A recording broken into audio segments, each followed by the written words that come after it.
Hello beautiful starseeds, welcome to Starseed Energetics. My name is Ashtara Mission to bring you some of the highest frequency content, and today I'm here to talk about close encounters. Close encounters is a term popularized by Dr. Stephen Greer, which is the master of all disclosure, and it is when you experience extraterrestrial contact, interaction, and interface from multiple different levels.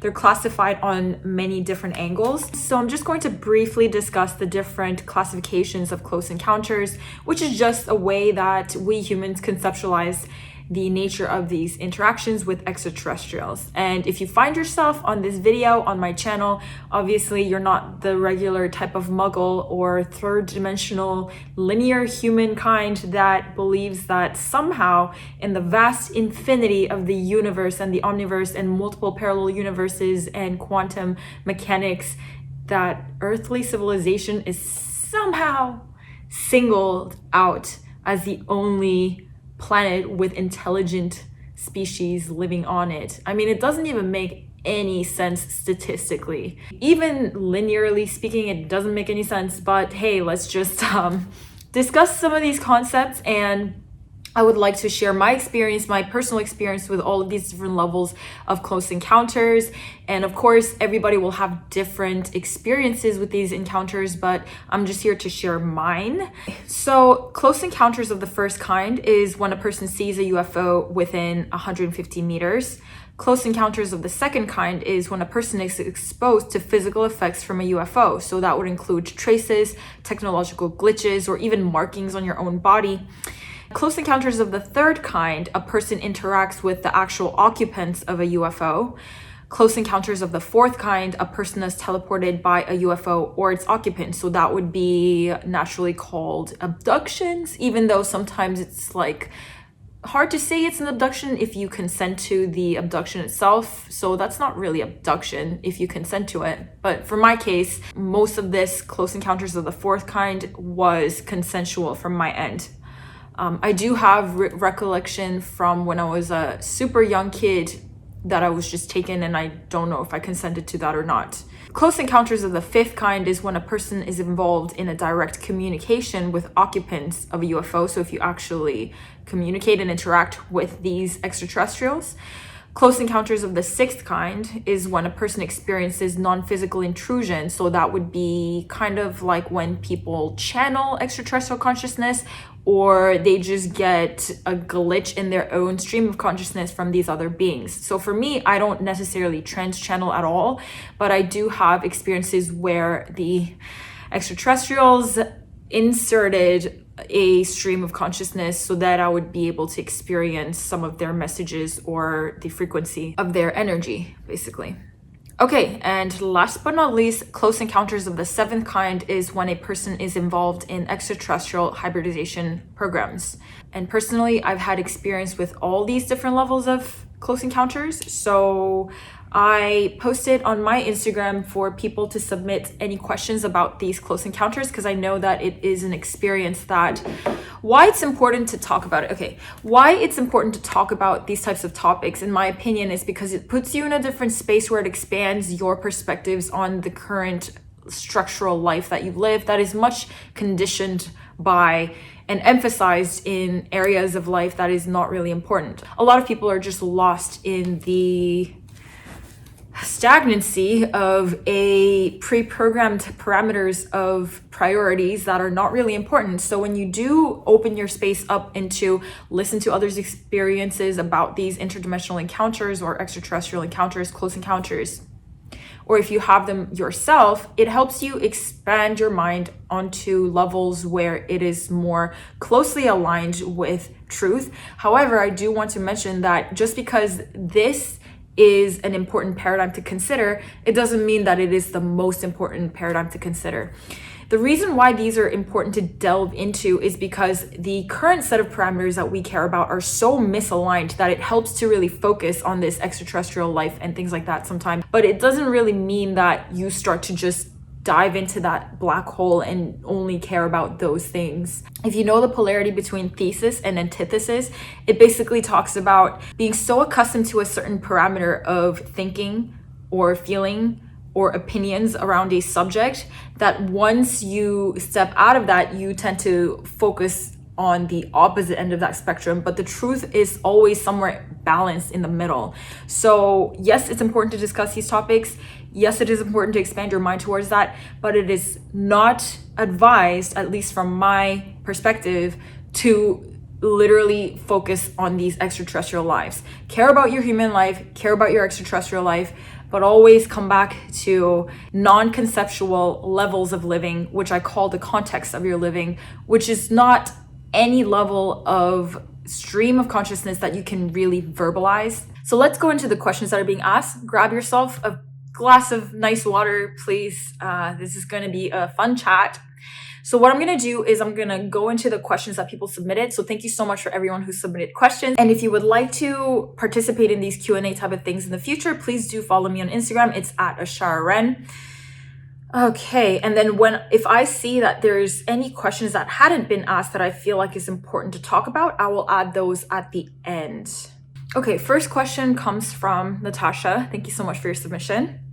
Would love to know more about your close encounter of the seventh kind. Would also love to know your suggestions on how to make contact. I've been waiting to, but have not had it happen yet. Okay, so Natasha, thank you so much for your submission. And this actually probably is the best set of questions to start with. It covers a lot. Okay, so the close encounters of the seventh kind is on hybridization, and how I really came into putting the pieces together of my hybridization is that when I was, I don't know, maybe I was 4, I'm not exactly sure what age, but I was taken for the first time onto a ship. And I remember being dropped off into another time-space continuum of this same life. So it was my same life, but I woke up in the middle of a time continuum that I just don't recall at all. So imagine I just became conscious of my body, and it's not even like I was sleeping. I like woke up in the middle of the room with my family members in the room, and I was so disoriented and puzzled as to what happened. And my family literally looked at me like I was crazy because I had been there all along. So it's literally like I just beamed back into my conscious life, but I just couldn't put the 2 and 2 together of how I ended up in that time mark of my life. So it's like I had a glitch in the sequence of my life, and then I just woke up in another sequence that I just don't recall. And I found out later that that's usually what happens with hybrid children. And that's the purpose of that abduction at that point in time, is just to check on everything and seeing if everything is okay. But interestingly enough, my mom would always tell me about how like aliens dropped me off at the house, and she was just teasing from her conscious mind, but obviously there's deeper messages around that and why she would even say that to a kid. And I remember talking about this in one of my first coming out videos on YouTube when I was talking about the Starseed awakening. But when I was little and I started drawing, I would draw these humanoid figures with like really long necks, and my mom would literally be like, that is not the human anatomy, that's not how humans look like. And so I basically recall the civilizations in which I came from. How I put pieces more and more together with my hybridization involvement, or that I'm an actual hybrid, is aside from multiple different energetic readers reflecting this truth back to me that I am a hybrid, I've had further abductions afterwards around the year 2014 that I realized was because I was part of the hybridization programs.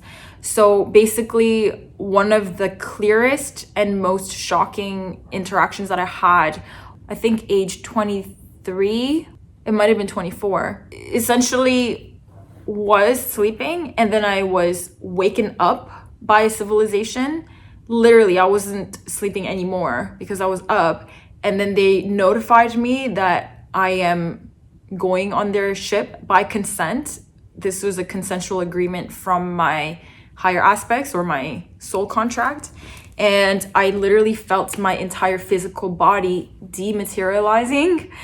And I went on the ship and I asked them that because this is so outside of what I can process, to please clear up my memory on whatever happened since then. But I did ask them, what is the purpose of this abduction? And they told me that it has something to do with neural rewiring and removal of implants that were there for certain purposes previously.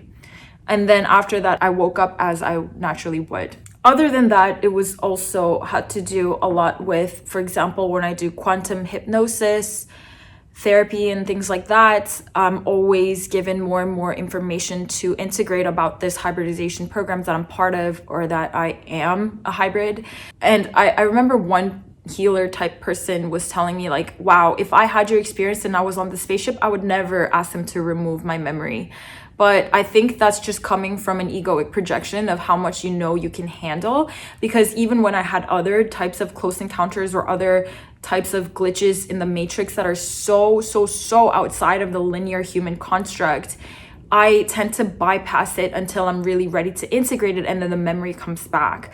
And this is the same case with when I have a traumatic event, like when I was sexually assaulted. I literally pushed that memory aside, and then I didn't remember that happened to me until like 2 years later. I know the limits of my own linear mind, and even though I have access to very higher minds, I'm still embodied in a human consensual reality wherein the facts are very difficult to process just from this level of mind where it's a collective energy that has resistance around that. So even when I had out-of-body experiences that happen naturally to portal into other higher dimensions, usually I don't try to process it right away. I just kind of push it aside until I'm ready to process it. And that's how I know if I knew too much detail about that spaceship and whatever is occurring, I just needed to know that I went, and I just needed to know what it was for. And I completely trusted them. I knew that they were part of my soul family, that they weren't some random extraterrestrial beings. I'm highly protected by my family. The mothership hovers around me wherever I go. And I believe that was just part of the process. After the removal of that implant and the neural rewiring, a lot of things happened in my life to turn my life for the positive. I was a targeted individual when I was younger. So when I was growing up in my cycles of maybe grade 2, grade 3, grade 1, and I couldn't explain why I felt so much migraines and headaches and pains in my body that I couldn't explain. And I knew that if I had told my parents or authority figures, I just intuitively knew that they wouldn't know the answers to my questions or have the correct remedy for my symptoms. And I know that was a targeted frequency, that I had implants in that stage of my life to kind of cut away my psychic abilities, cut away a lot of my power for a good reason, so that I would learn what it's like to be normally human, and that I would learn the pain and suffering of what it's like to be simply humanized in a suppressed manner. Instead of having full access to my psychic abilities and full powers and telepathy to all of my higher councils, then I wouldn't have any idea what it's like to be simply human. So with all that being aside, after I went through that dark night of the soul stage, that's when they picked me up to remove the implants and stuff like that. And then I exponentially evolved, and people are still wondering, those of people that knew me back at that stage of my life, they're still kind of dumbfounded at how much I've evolved over the couple of years that I haven't seen them, because I moved to another country from Toronto to Asia. And for about a year, I was heavily introverted after that extraterrestrial contact happened on a frequent basis for that awakening moment. But at the same time, like I said, you're not meant to just hang on to that as your reality. You're meant to integrate it back and forth, and not really focus on that as the ultimate reality, which it's not. The only ultimate reality is unfathomable. It's never conceptualized. So even the concept of extraterrestriality, interdimensionality, these things are all just conceptual realities, yet still that have higher truths that are relevantly true, but it's not absolute truth. So what I focus on with all of these experiences and extraterrestrial contact is still, at the end of the day, unfathomable, non-linguistic abstract, contextual truth. I never hang on to any concepts, and that's really heavily emphasized in a lot of my other videos, such as demystifying the starseed archetype, because at the end of the day, you are not bound by any concepts or words that you can possibly express. So, suggestions on how to make contact. This is very simple. First of all, you need to trust that if it's meant to come to you, it will. The reason why it doesn't happen for a lot of people is because they're wanting it from the wrong space. They're wanting it for the confirmation of their identity. They're wanting it to escape from reality. A lot of cases, you just need to focus on your basic reality, the fundamentals of your own reality, the fundamentals of your own truth before higher level truths can sink in. If you cannot connect with your higher level truths, such as these extraterrestrial contact or identities, it's largely because you're not even focused on your basic foundational truths. For example, do you pay attention to your breath? Do you focus on your breath? Do you focus on the background of your consciousness, the nature of your awareness? And why is that more important than the extraterrestrial contact? Is because that is foundational through all of existence. Awareness, the breath on the third dimensional level, it is the polarized spectrum of reality that is basic. And imagine you don't even realize that you're breathing. Imagine you don't even realize that you have a heartbeat. Imagine you don't even realize you have a running awareness that is the foundation to all of existence. And then you're just reaching out for extraterrestrial contact to confirm some sort of higher level identity. That is not going to happen because it's coming from an egoic space. But for you, naturally, if you heighten your frequency with soul alignment, so that's not going to be like trying to follow some sort of spiritual regimen to, yes, of course, meditation helps, but don't meditate to try to get extraterrestrial contact. Meditate because it feels natural to you. Meditate because it feels good to you. If it doesn't feel good, then don't do it. If it doesn't feel good and you keep doing it to create contact, that's gonna result in not having contact because it's misaligned. Know that it's gonna come to you when it comes to you. And you know what's funny? When I get extraterrestrial contact, when I get close encounters from multiple civilizations and have these different experiences, and when I'm ready to process the information, I naturally don't even feel like I need to ask them for extraneous information or irrelevant information, such as like, where are you from? This and that and this. I tend to soak in and integrate the essential message, which is actually quite metaphysical and non-linguistic. And only later on, after I've really digested the core frequency and essence of that contact, then I will start to wonder, hey, what is the nature of your civilization? Where are you from? Which star system are you from? Which dimension? Blah, blah, blah, etc. Another thing that I would like to say is when it comes to clairvoyance and clairaudience and things like that, seem very fancy to the spiritual community. When you are not able to perceive these higher dimensional spectrums of colors and these UFOs that are literally just flooded in the sky right now as we speak, and every single moment of our life, they're always flooding these skies. They're just outside of your visible spectrum of frequencies. So if you want the ability to be able to perceive them, first, foundationally, realize what a freaking miracle it is that you see any colors at all, that you see the visible spectrum at all. Once you realize the profoundness of your own human senses, then you can start to synthesize these profound senses that are outside of the human spectrum. But if you fail to realize how insane it is that you have your 5 senses and you're just grasping for frequencies that are outside of that range, what good is that going to do for you? I swear if people really realize how insane it is that you have your 5 limited senses and how miraculous that is, people won't even crave for these interdimensional experiences. But that's the level of space where it's going to happen, at least in my opinion. Of course, there's a lot of people who are not even aligned to their essence that have a lot of psychic experiences. But from what I see, those are not even spiritual experiences. They're actually just mental hallucinations. They're just mental glitches. They're not really spiritual. A lot of people can read the astral planes and whatnot. There's a lot of talented psychic people that can read the details to the T that are not actually aligned to the spiritual dimensions. It's just the matter of them being able to project into a fourth dimension and like dislocate from their physical embodiment, which if you were really truly aligned, you wouldn't really need to distort your sense of identity or sacrifice your bodily functions or your connection to your groundedness while you're exploring these spiritual realms. I would just like to say that just because somebody has a lot of psychic powers doesn't mean they're actually aligned to their spiritual bodies.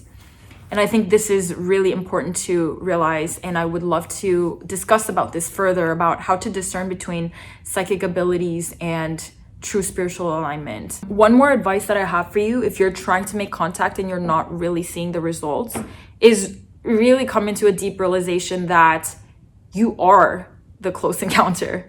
You are literally the galactic consciousness expressing itself on the human form. You don't need external validation. Tune into yourself and realize that you can hear your counsel inside of your head. And this is not a hallucinatory thing. This is real phenomena of, if you're a starseed, you have their telepathic currents in your system at all times. If anything, you think it's normal and you think it's your own thoughts because you're not realizing just how interdimensional, extraordinary, and extraterrestrial you are. So realize that your own thoughts are mixed in with these higher refined frequencies of these galactic beings. It is a big mix between those galactic beings and your subconscious mind and your previous programming. So it's like a jumble. But once you learn to still that and refine that, you will more and more realize how much of that access you have. It's always in your field, these currents of these galactic consciousness, these interdimensional beings. So realize that within, and it will come on the external plane. They are all just levels of your own vast mind. Thank you so much for that packed question. Let's see. Okay. Lauren asks, I had an experience a couple weeks back where I saw a lot of lines appear and the shapes of angels started coming out of my walls. I was sober, but under incredible stress at the time. I wasn't sure if this is some sort of a breakdown or if it's something spiritual, and I haven't really had the guts to ask someone about it as it really frightened me. I guess I'm hoping maybe you know something about it or have heard of something similar with the clients. I've kind of put it down to not coping, but I'm actually not sure. When the sky is pink in particular, I often think there's ships and feel calm, but when that happened, I was not calm, and also it was very classic angel ships like chirps with wings, whereas before I had seen a blue type being and I wasn't scared. So this is basically literally a question asking, is this experience a spiritual experience, or is it my mind basically hallucinating and tricking itself into thinking that this is a spiritual experience? The answer to that is that, I know you don't want to hear this, but deep inside you know. If you have a tinge of a doubt of the nature of your experience, then it's probably just your mind making it up. If you actually have an extraterrestrial contact, you won't have this kind of question like, was that an extraterrestrial contact or not? You will freaking know. Like when you see spaceships, like for example, I'll give you an example. When I was in Netherlands, that's when I saw my first Orion civilization ship. It was like red, and it was like in the sky, and then it was like communicating to me, and then we had the interface, and then it literally ripped through the sky into like what seemed like a wormhole, like something opened up in the freaking sky, and then it vanished inside of that freaking portal. It was one of the most radical things. And when you see alien technology, extraterrestrial technology. And when you actually see the extraterrestrial ship, there is no doubt. Like, is that a human fabricated ship? Is that a government fabricated ship? Is that like my mind making it up? There is no doubt. Like, I'm just gonna link this up to having an orgasm during your sexual experience. If you think like, was that an orgasm or not? It probably wasn't. But if it is, it is. When you say you took mushrooms, and then when you're having some sort of a high and you're not sure, it's like, did it kick in or not? It probably didn't kick in yet. But when you are actually tripping on mushrooms, like actual hallucinatory experience, there's no question. So if you're having any doubt, you're probably creating that scenario in your mind, because your mind is very powerful. It can create hallucinatory experiences. However, don't be let down by that, because it just means that perhaps your mind is expanding itself so that it can be ready to actually have an encounter. So at least your mind is expanded enough so that it can receive when it happens. So for instance, you guys all know the story of Columbus landing onto America for the first time from, I think, Europe. I don't know history, but I just know that Columbus came to America when it was like a native land, and the natives couldn't actually see the ships because it was so outside of their range of spectrum, and your human brain filters out, I think, about 75% of data frequency, that it is irrelevant to survival. So that means that when something is outside of the range of your normalcy, your brain will just filter it out. Like, it will just not see it there. That's fascinating fact. So that means that is exactly why a lot of people will not be able to see these interdimensional beings and whatnot, because their mind is so not open to that being part of their survival mechanism. It's irrelevant, because if their mind processed all the information that's in front of you, it would go haywire. There's too much information. So actually, the Aboriginals on the American land, it took them a while to actually notice that ship, the actual ship on the ocean, because I think the shaman or the leader of the troop actually saw it first, and then when he pointed it out, then everybody else saw it. When I saw my first Arcturian ship, I was with a friend, and my friend had contact before, and then he actually pointed out to me, hey, look, there's the ship. And it was massive. It was like the size of a freaking like stadium in the sky with a bioluminescent color. And I was actually on a balcony, like looking down at the parking lot. I wasn't even looking, I didn't even think to look there. So my point is that at least your mind is expanding and ready to take it in as reality. So don't be ashamed if your mind makes something up, but just know that once you really get into the right space and aligned, and you focus on what matters to your soul, which whatever context it is, you just focus on your own essentials, it will come to you when it's ready to come to you.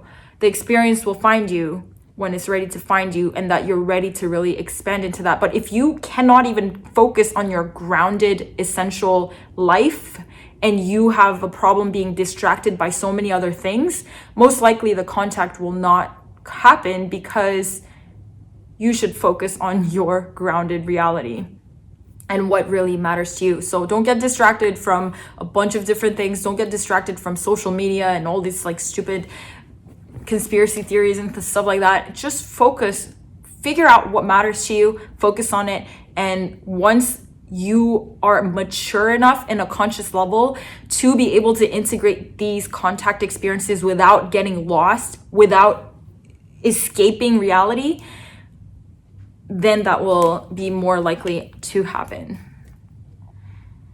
Okay. Beach Goddess asked, I have a few questions. Does everyone who have starseed lineage have close encounters? The answer is no. It depends on, again, if you're ready to have the close encounter, and if it's relevant for you to have a close encounter. Is it relevant at your point of your evolution to have a close encounter for some reason? And then she said, you remember these encounters? Does everyone? No. Sometimes you'll have the encounter and then you will not remember at all. So, for example, it's similar to like when I got beamed up to the spaceship, got abducted and whatnot, and I asked for my memories to be removed. Maybe sometimes you do that without even realizing. I've had multiple experiences like that as well, where I just don't remember anything at all. But I remember a lot of them still. And then she asked, I've heard something about they are looking for certain DNA or blood types. Do these theories have any truth to them? Are they looking for certain DNA or blood types? Sure, but for the hybridization programs, however, DNA or blood types is not the only things they're looking for. It's also your soul architecture that they're looking for, or soul contracts that you may have. Is it only the Greys, Zeta Reticuli, who do these encounters? Do other races do this? No, it's not only Greys. So yes, Greys are popular for being the subject of these abductions, but I've had multiple experiences with multiple different civilizations, star systems, galactic beings, some of which I don't even know their names or identity. Of course, on this channel, we talk about many different kind of types, many different galactic types like Sirius, Pleiades, Lyra, Andromeda, Arcturus. But even still, that's such a generalized way of conceptualizing these beings. And most of them, it's like you can't really categorize these beings. There's so many different types and kinds. And sometimes I don't even know, like even if you ask for their identity, they don't even have a straight answer that can be categorized into any lineage. So yes, there's a lot of different beings. Okay, so I'm not sure I think this is Sarah. I'm interested in some clarification on the roles within hybrid programs. What types of team members are involved in these projects? I sense I have some involvement based on memories and information given to me, but it doesn't feel like myself, I am a hybrid. Contributing is the word that comes to mind. Okay, then you probably did contribute to future hybrid civilizations. For me personally, I am an actual genetic hybrid, and I have also contributed to future hybrids. So clarification on the different roles within hybrid programs is just as vast as the different civilizations that are out there. I mean, I cannot possibly give you the answer to that because there's so many different types of civilizations and purposes, but the most known ones are what you would call Greys, and perhaps some civilization soul contracts from Maldek, which is a planet that was in our solar system before it blew up, basically. And a lot of it has to do with combining human DNA with overly mechanical and masculine polarized beings that had lost touch to the basic soul connection or emotional architecture. And so creating that for the future of civilizations. I personally have had astral travels in a quantum hypnosis session into parallel lives where I just saw very disturbing things. To my conscious mind, it was disturbing because it was so outside of the spectrum of what I thought about the solar system, and especially Venus. I'm usually like a non-physical being when I travel outwards, as I mentioned before. So I'm not really a relevant humanoid or an extraterrestrial physical being. I'm usually non-physical, but I saw within the core of Venus a council of basically what you would call like a robotic beings, or perhaps they had to do with Maldek. I don't know, because I don't really listen to most of what people talk about galactic history. I feel like it is very much butchered, and the past is so flexible at the same time when it goes that far back, that I don't want to decide exactly the sequence of the history that I like to outsource my attention to. And that's an example of why I want to stay focused on my current life. So I didn't realize at that point that there was this whole history with Maldek and Venus and Mars. But when I did that quantum hypnosis, I think it was a couple of years ago, I was a being that was responsible for the planetary consciousness of Venus. I was part of that consciousness, and I saw in the middle a council of basically hybrid beings that I think I had something to do with that genetic lineage. And I was so uncomfortable being there for some reason, that I left before the therapist could ask a lot of questions, the quantum therapist.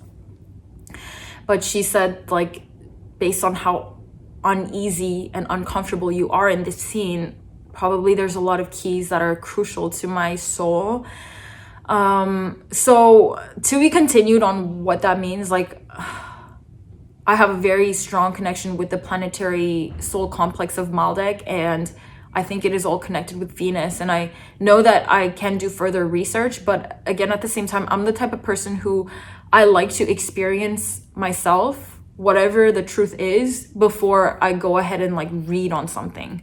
So before I went into this whole rabbit hole about starseeds, I've been getting extraterrestrial contact for a couple of years before I really went into that, because I just wanted to solidify my own experience, and I didn't even realize that starseed was a thing.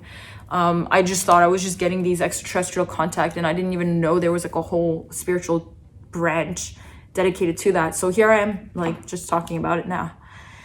Art by Everhart asks, do they only contact certain type of people, and why do they care to? Why they care to is because Earth is popping. Earth is a key to the macrocosmic evolution. Earth is literally like a microcosmic blueprint of a macrocosmic evolution that would take eons and eons of timeless time to evolve. So we are literally the melting pot of the DNA keys and the genetic keys of the entire macrocosm. This has never happened in the history of the universe. And they care because we are the key, the master key. The way we will evolve in the next decades to come is literally the microcosmic puzzle piece that had been missing in the timeless eons of evolution of the universe that had been stagnant and unresolvable. We are the key. So they care to witness, they care to observe, and they care to help, and they care to play their part. Regardless of what it is, energetically speaking, they can't help but care. All right. Unfortunately, this Q&A was submitted such a long time ago that I'm sorry that it took this long to actually make the video, but I seem to not be able to locate all the other questions that I saw were submitted to me before.